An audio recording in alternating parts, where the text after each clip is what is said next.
അവിഹിതമാണല്ലോ. എനിക്കുണ്ടായത് അവിഹിതമായ കുട്ടിയാണല്ലോ. എന്നിട്ടാണോ അത് പറഞ്ഞപ്പോൾ താങ്കളോട് കിടന്ന് ചൂടായത്?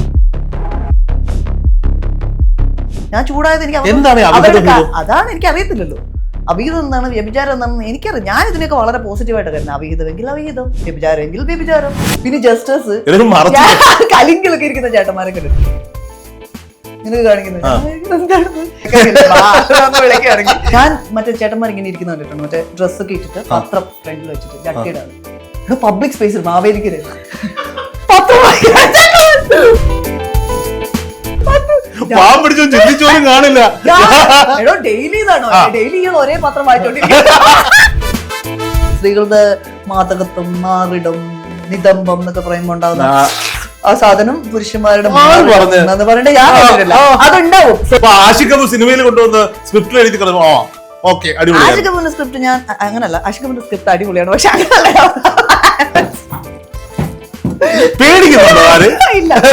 പെൺകുട്ടി ചെയ്യുമ്പോൾ അത് തമാശ, ജോക്ക്. തമാശ ഒന്നുമില്ലല്ലോ. ഒരാളുടെ ബാക്കിൽ തുടർന്ന് തമാശ തുടരല്ല. ഇപ്പൊ തമാശ എന്റെ കുണ്ടിക്ക് ഒരാൾ വന്നിങ്ങനെ അടിച്ചാലും ഞാൻ തിരിച്ചടിക്കുന്ന ഒരാൾ, അയാളെ അടിക്കുന്ന ഒരാളാണെങ്കിൽ എനിക്ക് അതേ തോന്നുള്ളൂ. ദൈവമേ ഞാൻ ചെയ്തിട്ടാണല്ലോ തിരിച്ചു ചെയ്യുന്നത് എനിക്ക് തോന്നുള്ളൂ. അല്ലാതെ അതെല്ലാവർക്കും പറയുന്നു. തുടക്കകാലത്ത് ഇങ്ങനെ നിന്നാലേ ഇൻഡസ്ട്രിയിൽ ഇങ്ങനെ ഒരു സ്പേസ് ഉണ്ടാവുന്നു. ഇപ്പൊ ഐശ്വര്യ പറഞ്ഞൊരു ഈ കഴിഞ്ഞ ദിവസം ഞാൻ കണ്ടാണ്. ഐശ്വര്യ പറഞ്ഞതാണ്. അന്ന് എനിക്ക് അറിയില്ലായിരുന്നു. ഞാൻ വിചാരിച്ച ഇൻഡസ്ട്രിയിൽ എല്ലാവരും ഇങ്ങനെയാണ്. ആ ഫോട്ടോഗ്രാഫർ എന്നോട് ആവശ്യപ്പെട്ട് തുണി ഊരിയിട്ടിട്ട് മറ്റേ ഇന്നർ അണ്ടർവെയർ ഇട്ടിട്ട് ഡ്രസ്സ് അത് കാണിക്കാൻ പറഞ്ഞു. ശ്രീകണ്ഠൻ നായർ തമ്മിൽ എന്ന പുതിയ പരിപാടിയുമായി 24-ലെത്തിയപ്പോൾ ആദ്യത്തെ എപ്പിസോഡുകളിൽ ചർച്ചാ വിഷയം ദീപകിന്റെ മരണമായിരുന്നെങ്കിൽ ആ വീഡിയോയിലൂടെ ഏറ്റവും കൂടുതൽ ആളുകൾ ശ്രദ്ധിച്ച പേരാണ് ഐശ്വര്യ രാധാലക്ഷ്മി. ഇന്ന് അതിഥി ഐശ്വര്യ രാധാലക്ഷ്മിയാണ്. അതിൽ ആരായി ഐശ്വര്യ രാധാലക്ഷ്മി? ഞാനൊരു തിയേറ്റർ പേഴ്സണാണ്, തിയേറ്റർ ആർട്ടിസ്റ്റാണ്. ഞാൻ പഠിച്ചത് ഫിലിമാണ്, ഡയറക്ഷനാണ്. എന്താ ഞാൻ ആരാന്ന് ചോദിച്ചാൽ ഞാൻ ഒരു സാധാരണ മനുഷ്യനാണ്. ഇപ്പൊ മലയാളി സമൂഹത്തിന് മുന്നിൽ ഐശ്വര്യ രാധാലക്ഷ്മിയുടെ സ്ഥാനം എന്താണെന്ന് അറിയോ? ആക്ടിവിസ്റ്റ്, ഫെമിനിറ്റി ആൻഡ് ക്രൂരയായ സ്ത്രീ. ഈ ബാധിക്കപ്പെടുന്ന സ്ത്രീകൾക്കെല്ലാം വേണ്ടി ഐശ്വര്യ ശബ്ദം ഉയർത്തുമോ? ബാധിക്കപ്പെടുന്ന പുരുഷനായാലും സ്ത്രീ ആണെങ്കിലും മനുഷ്യന്മാർക്ക് വേണ്ടി ശബ്ദം ഉയർത്തുക എന്നുള്ളതേ ഉള്ളൂ. പിന്നെ സ്ത്രീ എന്ന് പറഞ്ഞാൽ എനിക്ക് കൂടുതൽ അറിയാവുന്ന ഒരു സ്പേസാണ്. ആ ജെൻഡർ, അതിന്റെ വ്യത്യാസങ്ങൾ, അതിന്റെ ഇമോഷണൽ സ്പേസ്. എടോ എന്റെ ശരീരം എനിക്കറിയാം. എനിക്ക് ആ ശരീരത്തിലുണ്ടാകുന്ന വ്യത്യാസം അറിയാം, അതിന്റെ ഹോർമോണൽ ചേഞ്ചസ് അറിയാം, അതിന്റെ ഇമോഷണൽ വേരിയേഷൻസും അറിയാം. അത്രയും കാര്യങ്ങൾ എനിക്ക് മനസ്സിലാക്കാൻ പറ്റും ഒരു മനുഷ്യൻ്റെ കൂടെ ഞാൻ ജീവിക്കുമ്പോൾ. ഞാനൊരു സ്ത്രീയുടെ കൂടെ ഇരിക്കുമ്പോൾ അവർ പറയുകയാണ് അയ്യോ എനിക്ക് നടുവിന് വേദന എടുക്കുന്നതെന്ന് പറയുന്നു. അപ്പോൾ എനിക്ക് റിലേറ്റ് ചെയ്യാൻ പറ്റുന്ന പല സ്പേസുകളുണ്ടാവും. അവരോട് ഞാൻ ചോദിക്കുന്നത് ചിലപ്പോൾ എന്താ ഡെലിവറിക്ക് ശേഷമാണോ, അല്ലെങ്കിൽ പീരീഡ്സിൻ്റെ സമയമാണോ, അല്ലെങ്കിൽ ഇപ്പം എന്താണ്, വേറെ എന്തെങ്കിലും പ്രശ്നമുണ്ടോ, സ്ട്രഗിൾ ഉണ്ടോ, അല്ലെങ്കിൽ നീ ട്രാവൽ ചെയ്തോ, ഇത്രയും കാര്യങ്ങൾ ചോദിക്കാൻ പറ്റും. പുരുഷനോട് എന്താണ് ഒരാൾ എന്നോട് വന്ന് പറയുകയാണെങ്കിൽ നടുവിന് വേദനയാണെന്ന് പറയുമ്പോൾ ഞാൻ ചോദിക്കുന്നത് എന്താണെന്ന് ചോദിച്ചാൽ വർക്കൗട്ട് ചെയ്തതിൻ്റെയാണോ അല്ലെങ്കിൽ ഇതാണോ. പക്ഷെ അത് ഞാൻ ചോദിക്കുന്നത് എനിക്ക് അറിയാത്തത് കൊണ്ടാണ്. പക്ഷെ ഇത് എനിക്ക് അറിയാവുന്നത് കൊണ്ട് അത്ര ഞാൻ പറയുന്നുള്ളൂ. ഈ ശരീരം എനിക്ക് അറിയാം. എന്നോട് വന്നിട്ട് ഒരു പെൺകുട്ടി ഞാൻ പറയുന്നത് ഒരു ബയോളജിക്കൽ സ്പേസിനെയും ഒരു ഫിസിക്കൽ സ്പേസിനെയും ഒരു സ്ത്രീയുടെ അറിയാവുന്ന പോലെ എനിക്ക് പുരുഷന്റെ അറിയില്ല എന്ന് തന്നെ പറയുന്നത്. അതിനുണ്ടാവുന്ന ഇമോഷണൽ സ്പേസുകളെ എനിക്ക് അവർ പറയുന്നത് മനസ്സിലാക്കാനേ പറ്റും, അല്ലാതെ ഫീൽ ചെയ്യാൻ പറ്റും. സ്ത്രീകളെ എനിക്ക് ഫീൽ ചെയ്യാൻ പറ്റും. സ്ത്രീകളുടെ മാനസികമായ ചിന്താഗതികളെ മനസ്സിലാക്കാൻ പറ്റുമോ? സിറ്റുവേഷനും അവരെ അറിയാമെങ്കിൽ, ഈ സിറ്റുവേഷനെ അവരെ അറിയാമെങ്കിൽ പുരുഷനായാലും സ്ത്രീ ആയാലും. കേരളത്തിൽ പ്രമാദമായ ഒരു പീഡന കേസായിരുന്നു വേടന്റെ കേസ്, വേടനുമായി ബന്ധപ്പെട്ട കേസ്. പെൺകുട്ടിയുടെ പേര് പറയാൻ നിയമം അനുവദിക്കുന്നില്ലല്ലോ. നിയമത്തിന്റെ സംരക്ഷണങ്ങളൊക്കെ എപ്പോഴും പെൺകുട്ടികൾക്കൊപ്പം. പെൺകുട്ടി ഒരു പരാതി പറഞ്ഞാൽ ഇപ്പോൾ ഐശ്വര്യ രാധാലക്ഷ്മി ഇവിടെ ഇരിക്കുകയാണ്, ഇവിടെ നിന്ന് ഇറങ്ങിയിട്ട് നേരെ ആലുവ പോലീസ് സ്റ്റേഷനിൽ പോയി പറയുന്നു ഞാൻ ഇവിടെ ഒരു സ്റ്റുഡിയോയിൽ ഇന്റർവ്യൂവിന് പോയി, അവിടെ വെച്ച് രോഹിത് എന്ന് പറയുന്ന ഒരാൾ എന്നോട് മോശമായി പെരുമാറി. വിത്തിൻ 2 മണിക്കൂറിനുള്ളിൽ FIR വീഴും എൻ്റെ പേര്. മേഘസാക്ഷി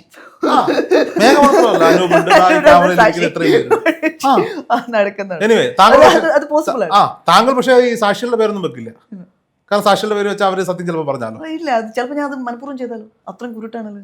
ശരി, എനിവേ അപ്പോ 2 മണിക്കൂറിനുള്ളിൽ FIR വീഴും. ഒരു പക്ഷേ എന്നെ ഇഷ്ടമല്ലാത്ത എന്റെ മാധ്യമ സുഹൃത്തുക്കളൊക്കെ പോസ്റ്റ് വിടും, യൂട്യൂബർക്കെതിരെ ലൈംഗിക പീഡനം. അത് കുറെ കൂടെ പ്രൊമോഷണൽ ആകും. ഈ പറയുന്ന കേസ് ഒതുങ്ങി പോയാലും അത് കൂടുതൽ വൈറലാകും.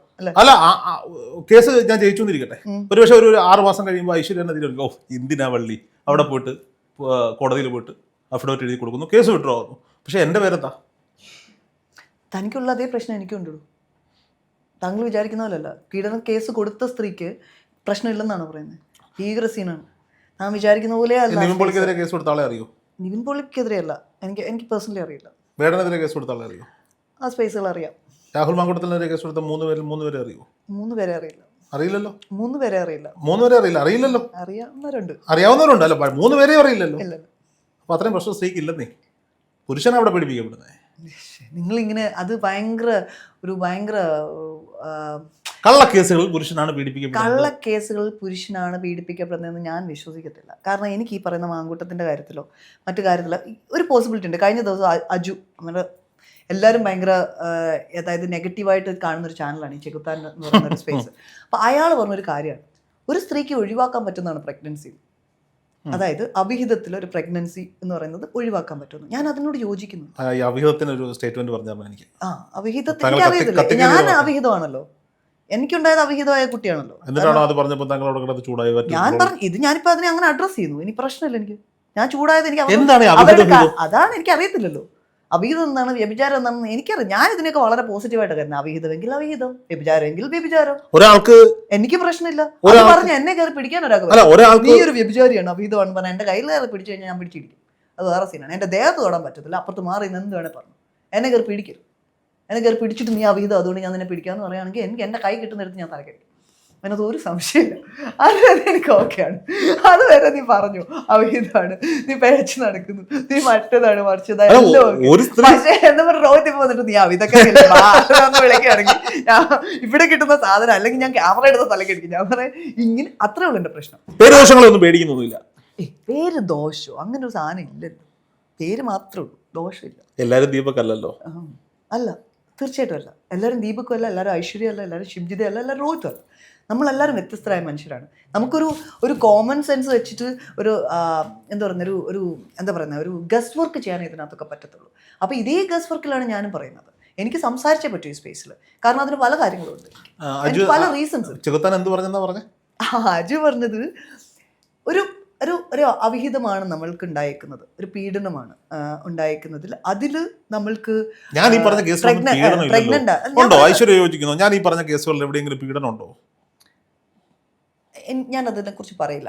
ഞാൻ അതിനെക്കുറിച്ച് കമൻറ്റ് ചെയ്യില്ല. അല്ലെങ്കിൽ ഒരു പർട്ടിക്കുലർ വിഷയം ഞാൻ കൃത്യമായി എടുത്ത് അതിനെക്കുറിച്ചൊന്ന് റിസർച്ച് ചെയ്യണം. കാരണം ഇതേ കാര്യങ്ങൾ തന്നെയാണ് ഞാൻ ചെയ്തത്. ഞാൻ വോക്ക് അറൗണ്ട് ഈ പറഞ്ഞ കിസ് ഓഫ് ലവിന് ഞാൻ എതിരെ പറഞ്ഞ ഒരാളാണ്.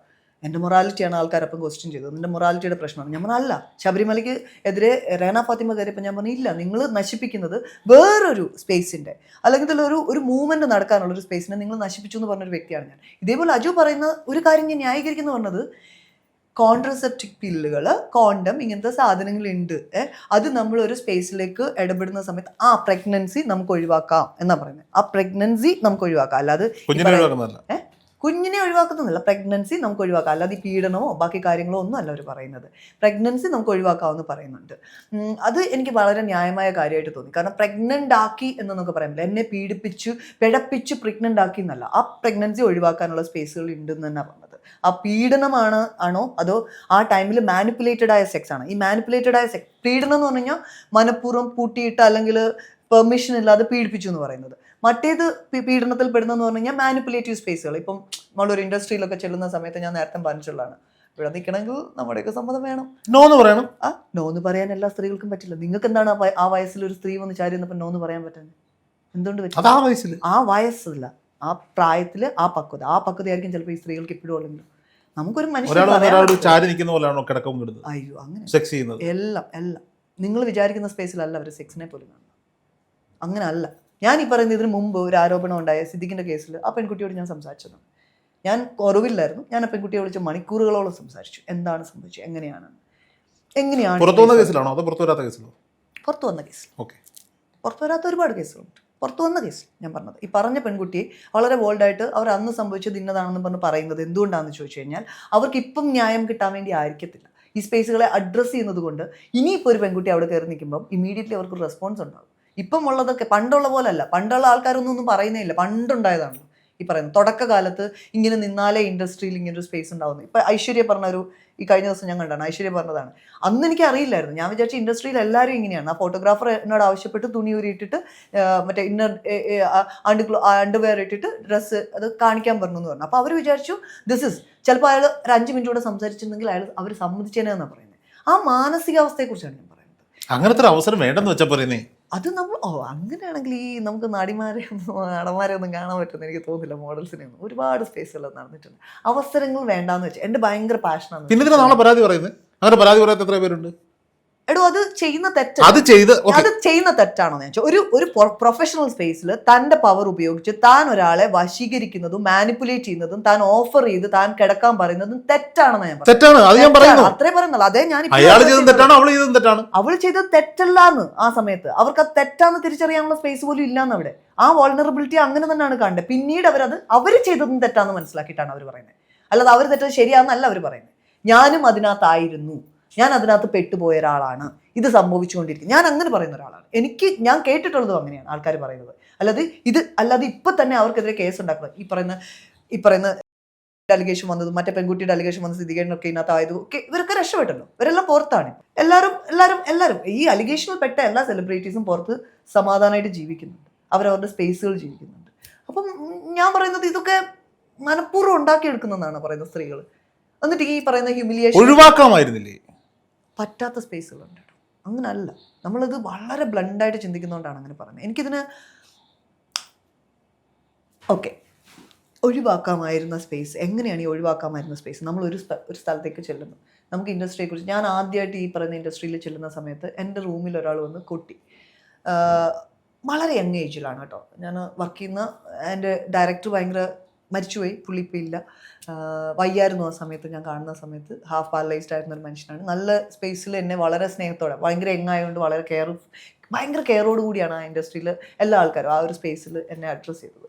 അപ്പോൾ പക്ഷെ രാത്രിയിൽ എൻ്റെ റൂമിൽ ഒരു നോക്കുണ്ടായി. അപ്പോൾ ഞാൻ ഫേസ് പാക്കൊക്കെ ഇട്ടിട്ട് മറ്റു രാത്രി വാഷൊക്കെ ചെയ്തിട്ട് ഡോർ തുറന്നു നോക്കിയപ്പോൾ ഒരു ചേട്ടൻ, ക്യാമറയാണ്, ഭയങ്കര ഫേമസ് ആയൊരു ചേട്ടനാണ്. അങ്ങനെ നോക്കിയപ്പോൾ ചേട്ടൻ വന്നു, കയറി വന്നു. അപ്പം ഞാൻ എന്നിട്ട് കൈ നീട്ടിയപ്പോൾ ഞാൻ ഫേസ് തുടച്ചുകൊണ്ടിരിക്കുക. അപ്പോൾ ഞാൻ ചേട്ടന് ടവൽ കൊടുത്തു. സത്യസന്ധമായി എനിക്കറിയില്ലായിരുന്നു ആ ചേട്ടൻ എന്തിനാണ് കൈ നീട്ടിയെന്ന്. ഞാൻ ടവൽ കൊടുത്തു. അപ്പോൾ ചേട്ടൻ ഫേസൊക്കെ തുടച്ചിട്ട് ടവൽ അവിടെ വെച്ചു. എന്നിട്ട് ഞാൻ ചേട്ടനെ നോക്കും. ഉറങ്ങിയില്ലല്ലേ? ഞാൻ ഇല്ല. ചേട്ടൻ ഉറങ്ങിയില്ലല്ലോ? ഇല്ല. ഒരാൾ കുറേ നേരം അവിടെ നിൽക്കണം. അയാൾക്ക് എന്നെ അപ്രോച്ച് ചെയ്യാനോ ഉള്ള ധൈര്യമോ എനിക്കിത് മനസ്സിലാക്കാനുള്ള ബുദ്ധിയോ ഇല്ല. കാലങ്ങൾക്ക് ശേഷമാണ് ഇയാൾ എൻ്റെ റൂമിൽ വന്ന് കൊട്ടിയിട്ട് ഇങ്ങനെ നിന്നൊരു സ്പേസിൽ വേറെന്തോ പ്രശ്നം ഉണ്ടായിരുന്നെന്ന് തന്നെ എനിക്ക് തോന്നിയത്. എനിക്ക് അറിയത്തില്ല എന്താ ചെയ്യേണ്ടതെന്ന്. തലവേദനയുടെ മരുന്നുണ്ടോ എന്ന് ചോദിക്കാം. അതായിരിക്കും, ചിലപ്പോൾ അതായിരിക്കും. ചില ആൾക്കാർക്ക് മറ്റേ ഇങ്ങനെ സെറ്റിൽ ഡയലോഗ് പറയും, എന്ത് ഡബിൾ മീനിങ് ഉള്ള ഡയലോഗ്സ്. ചുമ്മാ നിനക്കതൊക്കെ അറിയാമല്ലേ. നമുക്ക് ഈ ഡബിൾ മീനിങ് ഉള്ള തമാശ മനസ്സിലാക്കിയാൽ പോലും പ്രശ്നമാണ്. അപ്പം ഞാൻ എന്ത് ചെയ്യുന്നു? ഡബിൾ മീനിങ് ഉള്ള തമാശ കേട്ട് മനസ്സിലാക്കിയാലും ചിരിക്കത്തില്ല. എന്താ ചേട്ടാ അത്? കുറെ കാലം കഴിഞ്ഞ് വർക്ക് കഴിഞ്ഞ് പോരാന്നേരം അവർ പറയാം, നീ പൊട്ടം കളിച്ചാണല്ലേ, നമ്മളെ പറ്റിച്ചാണല്ലേ. ശരിക്കും പറ്റിച്ചതാണ്, പേടിച്ചിട്ട് പറ്റിച്ചതാണ്. എന്താ ഇതിനൊക്കെ ഒരു സൊല്യൂഷൻ? വൺ വേർഡ് സൊല്യൂഷൻ ഇല്ലടോ. കൂടുതൽ സ്ത്രീകൾ ഈ രംഗത്തേക്ക് കടന്നു വന്നാൽ പോലെ. സ്ത്രീകൾ ഇപ്പൊ ഞാൻ സിനിമ പഠിച്ച ഒരാളാണ്. എൻ്റെ അടുക്കൽ നമ്മളുടെ ഇൻഡസ്ട്രിയിൽ ഇപ്പം അത്യാവശ്യം ഹൈ പ്രൊഫൈലുള്ള കുറേ ആൾക്കാർ എൻ്റെ അടുക്ക് വന്നിരുന്ന് സംസാരിക്കുന്നുണ്ട്. അവരെൻ്റെ ബ്രെയിനിനെ അപ്രീഷിയേറ്റ് ചെയ്യുന്നു. ഞാൻ നറേറ്റ് ചെയ്ത എല്ലാ സിനിമ സ്റ്റോറികളും ആൾക്കാർക്ക് ഇഷ്ടപ്പെട്ടിട്ടുണ്ട്. ഞാനൊരു കഥ എന്നോട് വെറുതെ താൻ പറഞ്ഞു കഴിഞ്ഞാൽ ഞാൻ അപ്പുറത്തിരുന്ന് പറഞ്ഞാൽ ആൾക്കാർക്ക് ഇഷ്ടപ്പെടും. അത്രയും സ്പേസ് ഉണ്ട് എനിക്ക്. ഞാൻ ഇത്ര കാലമായി ഇതിനകത്ത് തന്നെ ജീവിക്കുന്നത്. തിയേറ്റർ എനിക്കറിയാം ക്യാരക്ടർ ആർക്ക് എങ്ങനെയാണ് വർക്ക് ചെയ്യുന്നത്, എങ്ങനെയാണ് ഒരു ക്യാരക്ടറിൻ്റെ സൈക്കോളജി വർക്ക് ചെയ്യുന്നത്, ഇതെല്ലാം. ഇതുകൊണ്ടാണ് ഞാൻ ഈ പറയുന്ന കഥകൾ. അല്ലാതെ നമ്മളൊരു സ്പേസിൽ നിന്ന് മാത്രമല്ല സംസാരിക്കുന്നത്. ഒരു കഥാപാത്രത്തിൻ്റെ സ്വഭാവം, സൈക്കോളജി എന്ന് പറഞ്ഞ സ്പേസിനെ പഠിച്ചുകൊണ്ടിരിക്കുകയാണ് ഞാൻ.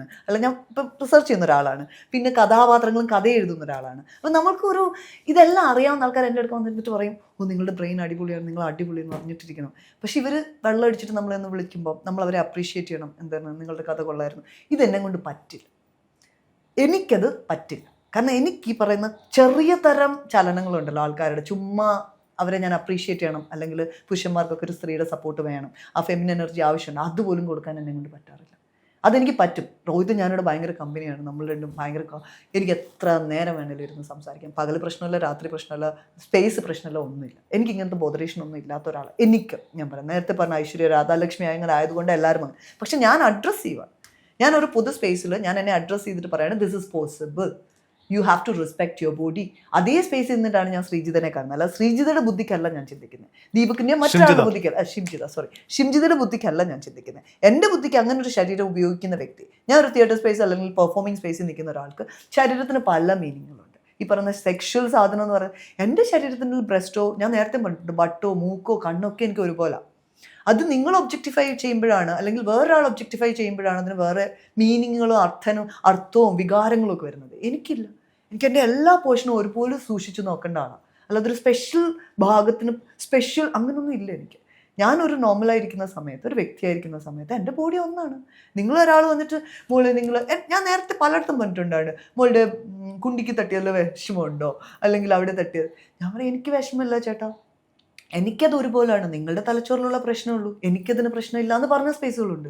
എൻ്റെ അടുക്കൽ പ്രായഭേദമന്യേ അപ്രോച്ച് ചെയ്യുന്ന സ്പേസുകളെ ഞാൻ എത്ര മനോഹരമായിട്ടാണ് അഡ്രസ്സ് ചെയ്തിട്ടുള്ളത് അറിയാം. ഒരു സമയത്ത് എനിക്ക് അറിയില്ല, ഞാൻ ഭയങ്കര വൈകാരികമായി. എല്ലാവരും ഐശ്വര്യ രാധാലക്ഷ്മി അല്ല, ഞാനും ആ സ്പേസിൽ കൂടെ വന്നെന്നാ പറഞ്ഞത്. എല്ലാവരും ഐശ്വര്യ രാധാലക്ഷ്മി എന്ന് പറഞ്ഞാൽ ഞാൻ സൂപ്പർ ഹീറോ ഒന്നും അല്ലല്ലോ. ഞാനൊരു സാധാരണ എല്ലാ കീട സാധനങ്ങളിലൂടെയും കയറി ഇറങ്ങിയൊരു വ്യക്തി. ഞാൻ കണ്ടിട്ടുണ്ട് പലപ്പോഴും നല്ല വൈബുള്ള പെൺകുട്ടികൾ, ആൺകുട്ടികളോടൊപ്പം എപ്പോഴും സഹകരിക്കുന്ന, അവരുടെ എല്ലാ കാര്യങ്ങളിലും സഹകരിക്കുന്ന പെൺകുട്ടികൾ. ഇപ്പോൾ തമാശയ്ക്ക് നമ്മൾ എന്തെങ്കിലും പറയുമ്പോൾ അവരുടെ സുഹൃത്തിൻ്റെ കുണ്ടിക്ക് താങ്കൾ ഉപയോഗിച്ച വാക്കൽ ഉപയോഗിച്ചാൽ ഒരു അടി കൊടുക്കാൻ പെൺകുട്ടിക്ക് സ്വാതന്ത്ര്യമുണ്ട്. തിരിച്ചാണെങ്കിലോ? തിരിച്ചു സ്വാതന്ത്ര്യമുള്ള സ്പേസുകളുണ്ട്. ഉണ്ടെന്നാണ് പറയുന്നത്. ഇല്ലെന്നാണോ? ഉള്ള സ്പേസുകളുണ്ട്. അല്ലാത്തതാണ് കൂടുതൽ. കാരണം അത് ചിലപ്പോൾ ആ പെൺകുട്ടിക്ക് അയാള് അത്ര കൺവിൻസ്ഡ് അല്ലായിരിക്കും അയാളുടെ ടച്ചിൽ. അതുകൊണ്ടായിരിക്കും. എല്ലാ ആൺകുട്ടികളും അങ്ങനെ ആവണമെന്നില്ലല്ലോ. അതും ആൺകുട്ടിയുടെ പ്രശ്നമാണ്. അല്ല, ആ പെൺകുട്ടിക്ക് അത്ര കൺവിൻസ്ഡ് അല്ലാത്ത ടച്ച് ആയിരിക്കും. അതെന്നേ പറഞ്ഞോളൂ. ആൺകുട്ടി തെറ്റാന്ന് ഞാൻ പറഞ്ഞില്ല. അപ്പോഴും ആ പെൺകുട്ടിക്ക് ആ ആൺകുട്ടി കൺവിൻസ്ഡ് അല്ല. പെൺകുട്ടി ചെയ്യുമ്പോൾ അത് തമാശ, ജോക്ക്. തമാശ ഒന്നുമില്ലല്ലോ. ഒരാളുടെ ബാക്കിൽ തൊടുന്ന തമാശയാണ്. തൊടലല്ല, ഇപ്പൊ തമാശക്ക് ഒരു അടി കൊടുക്കും. ആ, എന്റെ കുണ്ടിക്ക് ഒരാൾ വന്നിങ്ങനെ അടിച്ചാലും ഞാൻ തിരിച്ചടിക്കുന്ന ഒരാൾ, അയാളെ അടിക്കുന്ന ഒരാളാണെങ്കിൽ എനിക്ക് അതേ തോന്നത്തുള്ളൂ.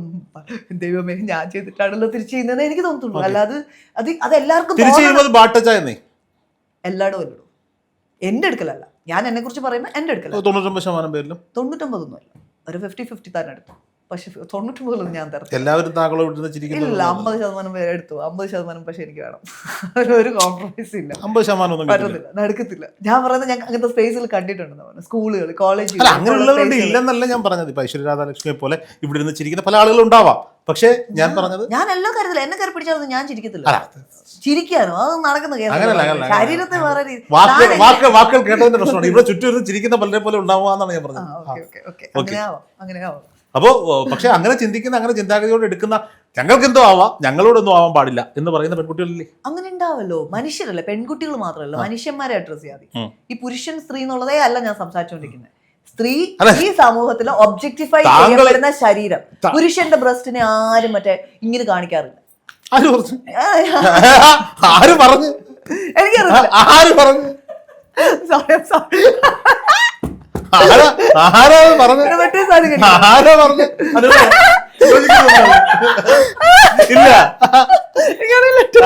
അതാ അറിയാത്ത ഒരുപാട് കാര്യങ്ങളുണ്ട്.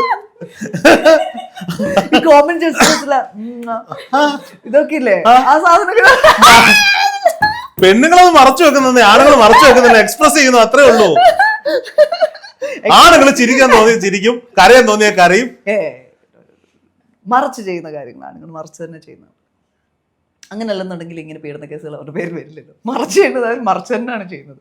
പിന്നെ ജസ്റ്റേഴ്സ് കലിങ്കിലൊക്കെ ഇരിക്കുന്ന ചേട്ടന്മാരെ കണ്ടിട്ടുണ്ട് ഇങ്ങനെ കാണിക്കുന്നത്. ഞാൻ പെൺകുട്ടികളൊക്കെ അവനടിക്കില്ല. ഞാൻ കണ്ടിട്ടില്ല. ഞാൻ മറ്റേ ചേട്ടന്മാർ ഇങ്ങനെ ഇരിക്കുന്ന കണ്ടിട്ടുണ്ട്. മറ്റേ ഡ്രസ്സൊക്കെ ഇട്ടിട്ട് പത്രം ഫ്രണ്ടിൽ വെച്ചിട്ട് ജട്ടിയുടെ പബ്ലിക് സ്പേസിൽ മാവേലിക്കര പത്രം കാണില്ല. എടോ ഡെയിലി ഇതാണോ? ഡെയിലി ഇയാൾ ഒരേ പത്രം വായിച്ചോണ്ടിരിക്കും, ഒരേ പൊസിഷനിൽ. അത് പൂക്കടയില്, ആ ജംഗ്ഷനിൽ ഒരു കടയില്. ഞാൻ ഓർക്കുന്നുണ്ട്. എല്ലാ ദിവസവും പോയി നോക്കുന്നത്. എടോ 4 ദിവസം ഞങ്ങൾ നോക്കുന്നല്ലോ. ഞാൻ നോക്കില്ല, ഞാൻ ഒറ്റ പ്രാവശ്യം കണ്ടു. പക്ഷെ എന്റെ കൂട്ടുകാർക്ക് ഭയങ്കര രസമായി. കല്ല് വലിച്ചെറിയാം, മറ്റവന്മാരെ വിളിച്ചോണ്ട് പോവാ, കല്ല് വലിച്ചെറിഞ്ഞിട്ട് മറ്റേ അവന് പണി കൊടുക്കാം എന്നൊക്കെ പറഞ്ഞിട്ട് തമാശയാണ്. പക്ഷെ ഈ തമാശയാണെന്ന് ആളുകൾ പറയുന്നത്. ഈ തമാശ സ്ത്രീ നിങ്ങൾ ചെയ്യുമ്പോ ശരി, നിങ്ങൾ ചെയ്യുമ്പോ ശരി, ഞാൻ ചെയ്യുമ്പോൾ തെറ്റാവും. ഇങ്ങനെ പിടിച്ചാൽ ആ ശരീരത്തിന് ഒബ്ജക്ടിഫൈ ചെയ്ത് നിൽക്കുന്ന രീതി വേറെയാണ് സ്ത്രീകളുടെ മാതകത്വം, മാറിടം, നിതംബം എന്നൊക്കെ പറയുമ്പോ ഉണ്ടാവുന്ന ആ സാധനം പുരുഷന്മാരുടെ എന്ന് പറഞ്ഞിട്ട് ഞാൻ കേട്ടിട്ടില്ല. അതുണ്ടാവും സെയിം ജെൻഡറിനോട് അല്ലെങ്കിൽ ഹോമോസെക്ഷൽ സ്പേസിലുള്ള ആൾക്കാർ. അങ്ങനെയുള്ളവരുണ്ട്. അത് അയ്യാണോ? നല്ല കാര്യമല്ലേ? സെയിം അങ്ങനെയല്ല, അങ്ങനെ പറയില്ലേ എന്നാണ് ഞാൻ വരുന്നത്. ആഷിഖ് കപൂർ സിനിമയിൽ കൊണ്ടുവന്ന് സ്ക്രിപ്റ്റിൽ എഴുതി ആഷിഖ് കപൂറിന്റെ സ്ക്രിപ്റ്റ് ഞാൻ അങ്ങനല്ല. ആഷിഖ് കപൂറിന്റെ സ്ക്രിപ്റ്റ് അടിപൊളിയാണ്. പക്ഷെ അങ്ങനല്ല. പേടിക്കുന്നുണ്ടോ? ഇല്ല, പേടിപ്പിക്കുന്നില്ല, ഞാൻ പേടിക്കുന്നില്ല, ഞാൻ ആൾക്കാരെ ഇൻസൾട്ട് ചെയ്യാൻ ആഗ്രഹിക്കുന്നില്ല. അത്രേ ഉള്ളൂ. അല്ല, ആഷിഖ് മറ്റേ 24 ഫീമെയിൽ കോട്ടയത്തിൽ അത് എഴുതി വെച്ചപ്പോ ആളുകൾ ചിരിച്ചല്ലോ. എനിക്ക് അറിയത്തില്ല കേട്ടോ, ആ സ്പേസ് ഒക്കെ എനിക്ക് ഭയങ്കര നൈസ് പെട്ടക്സ് ആ സാധനം കണ്ടപ്പോ ചിരിച്ചു. അത് മറ്റേ ഏതാണ്ടിനും ഉണ്ടല്ലോ, മറ്റേ പല്ലിന് കമ്പിയിട്ട് ജയസൂര്യയുടെ ഡയലോഗ്, എന്റെ പല്ലിന്റെ കമ്പി, അതുകൊണ്ടല്ലോ ഡബിൾ മീനിങ് ഉള്ള ഒരു ഡയലോഗ്. ഇത് ഡബിൾ മീനിങ് അല്ല, ഡയറക്റ്റ് ആ പെൺകുട്ടി ആ പെൺകുട്ടിയോട് ചേച്ചിയോട് പറയുന്നു നൈസ് പെട്ടക്സ് ആ പയ്യൻ പകതിനെ നോക്കിയിട്ട്. അപ്പൊ അവൻ തിരിച്ചു പറയാറുണ്ട്, ഞാൻ പറയാറുണ്ട്, ഞാൻ സത്യസന്ധമായ പുരുഷന്റെയും സ്ത്രീയുടെയും ശരീരത്തിന്റെ രീതിയിൽ ആസ്വദിക്കുന്ന ഒരാളാണ്. അല്ലാതെ അത് കണ്ട് നല്ല പട്ടക്സ് എന്ന് പറഞ്ഞ് പോയി പിടിക്കത്തില്ല, ആസ്വദിക്കുന്നതിൽ പോകുന്ന വഴി തട്ടത്തില്ല, ആസ്വദിക്കുക.